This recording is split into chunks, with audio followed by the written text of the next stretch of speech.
This is a poem by John Clare celebrating May. He was the son of a farm labourer born in Helpston, Northamptonshire in 1793, and he loved the English countryside. May. Now comes the bonny May, dancing and skipping across the stepping stones of meadow streams, bearing no kin to April showers a-weeping, but constant sunshine as her servant seems. Her heart is up, her sweetness all a-maying streams in her face like gems on beauty's breast. The swains are sighing all, and well a-daying, love-sick and gazing on their lovely guest. The Sunday paths to pleasant places leading are graced by couples linking arm in arm, sweet smiles enjoying, or some book a-reading, where love and beauty are the constant charm. For while the bonny May is dancing by, beauty delights the ear, and beauty fills the eye. Birds sing and build, and nature scorns alone on May's young festival to be a widow. The children too have pleasures all their own, in gathering lady smocks along the meadow. The little brook sings loud among the pedals, so very loud that water-flowers, which lie where many a silver curdle dribbles, dance too with joy as it goes singing by. Among the pasture molehills maidens stoop to pluck the luscious marjoram for their bosoms, the green swards littered o'er with buttercups, and whitethorns they are breaking down with blossoms. 'Tis nature's livery for the bonny May, who keeps her court, and all have holiday. Princess of months, so nature's choice ordains, and lady of the summer still she reigns.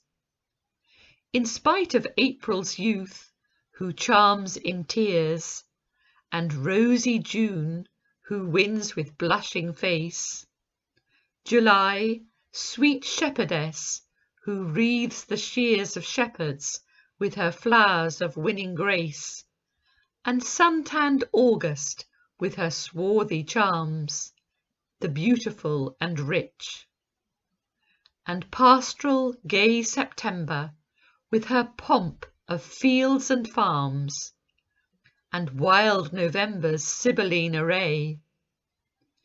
In spite of beauty's calendar, the year garlands with beauty's prize the bonny May. Where'er she goes, fair nature hath no peer, and months do love their queen when she's away.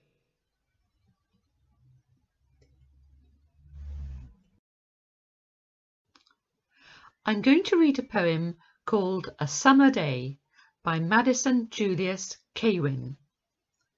He was born in Kentucky in 1865 and died in 1914, soon after losing a lot of money in the stock market crash of 1912. He published a poem called Wasteland in a Chicago magazine in January 1913, and it is thought that this was an inspiration for T.S. Eliot, whose own poem, The Wasteland, was published in 1922. A Summer Day. White clouds, like thistledown at fault, that drift through heaven's azure vault. The sun beams down, the weedy ground vibrates with many an insect sound. Blackberry lilies in the noon lean to the creek with eyes a-swoon, where in a shallow silver gleams of minnows, and a heron dreams. An old road, clouding pale the heat, behind a slow hoof's muffled beat. And there, hill gazing at the skies, a pond, within whose languor lies a twinkle, like an eye that smiles in thought, that with a dream beguiles the day. A dream of clouds that drift, and arms the willow trees uplift, protectingly, as if to hide the wild bird on its nest that cried. Now mists that mass the sunset dyes build an Arabia in the skies, through which the sun in pomp retires, torched to his room with saffron fires. And thwart his palace door is laid a crescent sign, a moony blade, then glittering in a cloud is sheathed, and dripping crimson, fire wreathed, a magic scimitar of flame is slowly drawn before the same. The door of day is closed, its bar put up, one bright and golden star, while, crowding all the corridors of dusk, the shadows, blackamoors of darkness, glide, and zephyrs sweep mist gowns of musk through halls of sleep, dim odalisques of night, who wait upon their lord, who lies in state.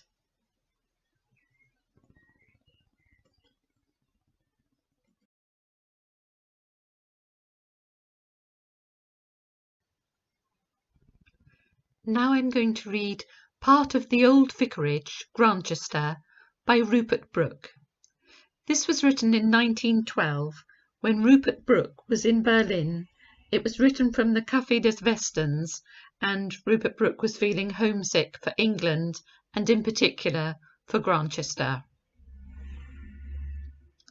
The Old Vicarage. Just now the lilac is in bloom, all before my little room, and in my flower beds, I think, smile the carnation and the pink, and down the borders, well I know, the poppy and the pansy blow. Oh, there the chestnuts, summer through, beside the river, make for you a tunnel of green gloom, and sleep deeply above. And green and deep the stream mysterious glides beneath, green as a dream and deep as death. Oh, damn, I know it, and I know how the May fields all golden show, and when the day is young and sweet, gild gloriously the bare feet that run to bathe. Du lieber Gott!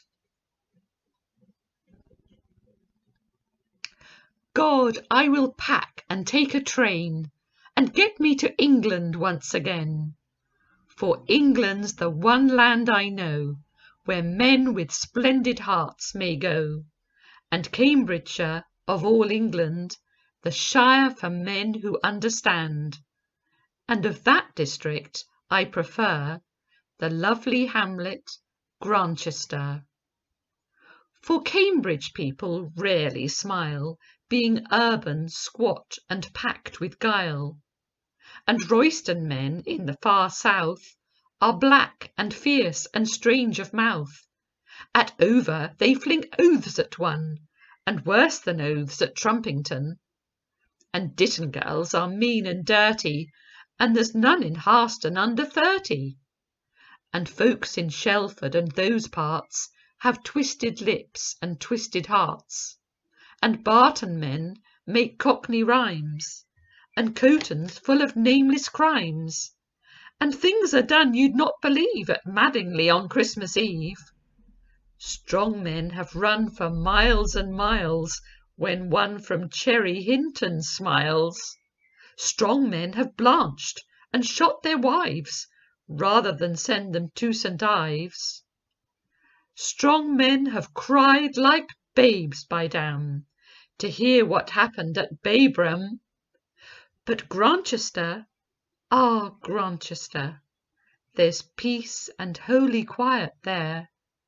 Great clouds along Pacific skies, and men and women with straight eyes, lithe children lovelier than a dream, a bosky wood, a slumberous stream, and little kindly winds that creep round twilight corners half asleep. In Grantchester their skins are white, they bathe by day, they bathe by night. The women there do all they ought, the men observe the rules of thought. They love the good, they worship truth, they laugh uproariously in youth. And when they get to feeling old, they up and shoot themselves, I'm told. Ah, God, to see the branches stir across the moon at Grantchester, to smell the thrilling sweet and rotten, unforgettable, unforgotten river smell, and hear the breeze sobbing in the little trees. Say, do the elm clumps greatly stand, still guardians of that holy land? The chestnuts shade in reverend dream the yet unacademic stream. Is dawn a secret, shy and cold, Anadyomene silver gold, and sunset still a golden sea from Haslingfield to Madingley? And after, ere the night is born, do hares come out about the corn? Oh, is the water sweet and cool, gentle and brown above the pool? And laughs the immortal river still under the mill, under the mill? Say, is there beauty yet to find, and certainty, and quiet kind? Deep meadows yet, for to forget the lies and truths and pain. Oh, yet stands the church clock at 10 to 3, and is there honey still for tea?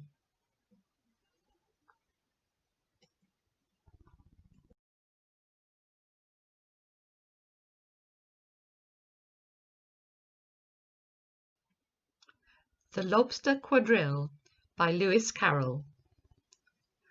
Will you walk a little faster? Said a whiting to a snail. There's a porpoise close behind us, and he's treading on my tail. See how eagerly the lobsters and the turtles all advance. They are waiting on the shingle. Will you come and join the dance? Will you, won't you? Will you, won't you? Will you join the dance? Will you, won't you? Will you, won't you? Won't you join the dance? You can really have no notion how delightful it will be when they take us up and throw us with the lobsters out to sea. But the snail replied, too far, and gave a look askance. Said he thanked the whiting kindly, but he would not join the dance. Would not, could not, would not, could not, would not join the dance. Would not, could not, would not, could not, could not join the dance. What matters it how far we go? His scaly friend replied. There is another shore, you know, upon the other side. The further off from England, the nearer is to France. Then turn not pale, beloved snail, but come and join the dance. Will you? Won't you? Will you? Won't you? Will you join the dance? Will you? Won't you? Will you? Won't you? Won't you join the dance?